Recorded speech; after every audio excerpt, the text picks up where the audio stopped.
Hello, I'm Kyle, and I'm here with Jon Gay from JAG and Detroit Podcasts, and we're going to be talking today about what podcasting is like during this COVID-19 pandemic and how a college student or anyone is going to be able to get into podcasting and what the steps they should be thinking of taking in doing that process. So, hey John, how are you today? I'm great, Kyle. Thanks for having me. Um, What would you say got you into podcasting? Well, my background is in radio. I was a radio DJ for 15 years, and about 2 years ago, I saw that radio had really declined and was not as powerful as it once was. And at the same time, podcasting was growing and growing very quickly. So I decided to use my experience with radio and audio and interviewing to start my own company where I would help companies and nonprofits create podcasts for their businesses. Interesting. Okay, so can you tell us about your business and what you do for your clients? Sure, my company is Jag in Detroit Podcast. Jag was my radio DJ name when I was here in Detroit. That's where the name comes from, and I'm based here out of Metro Detroit. And I have two sort of business models that I work with my clients on. One is a straight, simple edit model where they send me a file, they record their own podcast, they send me the file.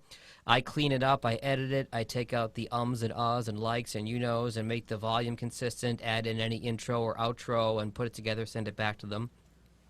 And then I have other clients, again, businesses and nonprofits, where it's a more full service operation where I'll help them conceptualize the show with the idea, help them figure out who they want to interview, set it all up.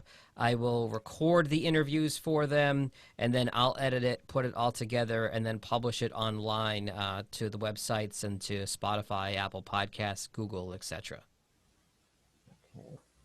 How would someone start a podcast? Like, what would be the necessary, requirements? How much would it cost? Could you elaborate? Sure. So the first thing you'll need is a microphone. Generally, you don't want to use the built-in microphone on your computer because the quality is not very good. You can get a really good microphone that'll plug right into a USB port on your computer for about 70 or 100 bucks. Pretty inexpensive compared to a lot of high-end equipment. And then you'll need a host for your podcast. Much like a website, your podcast has to be hosted somewhere and live somewhere. There are big names like Simplecast and Libsyn and Blueberry that are podcast hosts that generally will run you about $15 a month. And there are some free hosts as well. I prefer the paid ones because they offer you better analytics about who's listening, when they're listening, how they're listening, etc. But it doesn't take much to get started. The biggest thing I would tell anybody who wants to start a podcast is do it about something you are passionate for, because if you're talking about something that you don't have passion for, people will see right through that and they won't keep listening, because if you're not passionate about it, your listener won't be passionate about it. What would be some things that you would say are passionate about?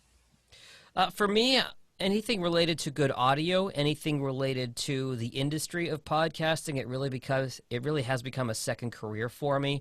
So my specific podcast, which I call the Jag Show, I do a 5-minute podcast every Friday about one podcasting tip and then the news from the podcasting industry from the past week. So because I'm passionate about podcasting, I'm able to translate that into, it sounds kind of like a Seinfeld episode, but a podcast about podcasts.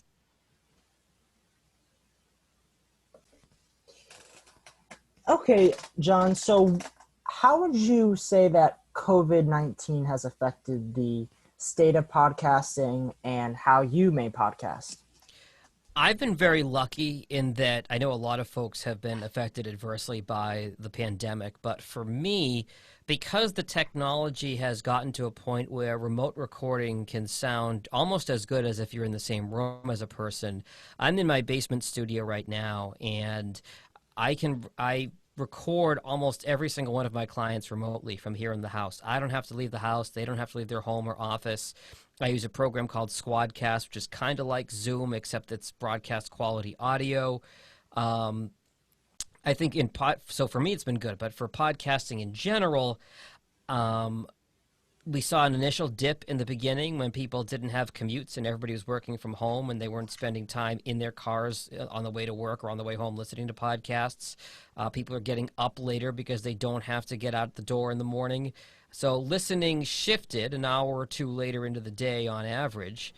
But people, once they got settled into their new routines, found the shows that they really enjoyed listening to and just found different ways to listen, whether that's on a laptop while they're working as opposed to on their phone in the car.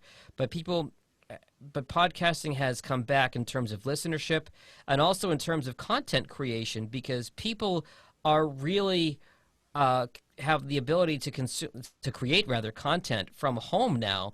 So the amount of podcasts that have been created has gone way up since the summer. Now, would you say that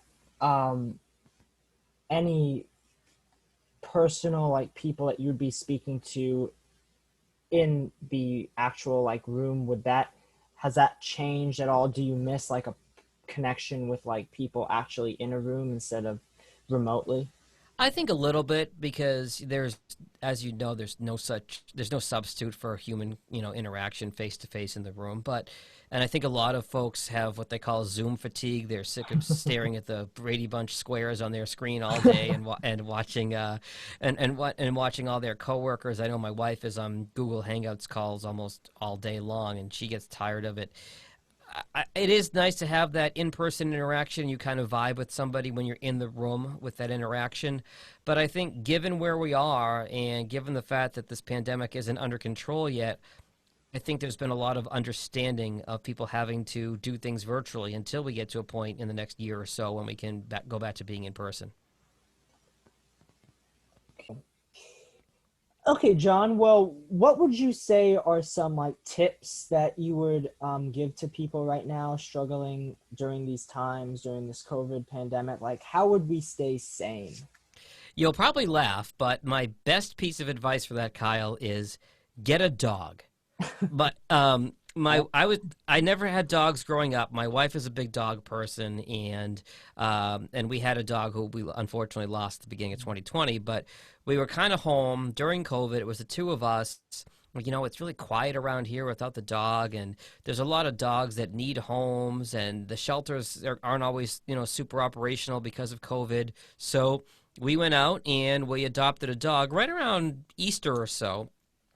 We named her Jules, Jules, and she keeps us honest because she loves walks. She loves walks more than anything in the world, and excuse me, and she the minute 7 a.m. hits or the minute I get out of bed, she is crying by the front door, waiting for her walk. So not only is it nice for the companionship, but it keeps my wife and I active because we'll walk her for 2 miles in the morning, we'll walk her for 2 miles in the afternoon, and despite the fact that we're not leaving the house much, it gets us out of the house, it gets us our exercise, it gets us our steps, and they say that nothing will ever love you unconditionally the way a dog will, and it's just been nice to have the dog to just kind of hang out with us. And as she's gotten used to us and we've gotten used to her, her personality has come out, and it's nice to have that companionship and reason to leave the house every day.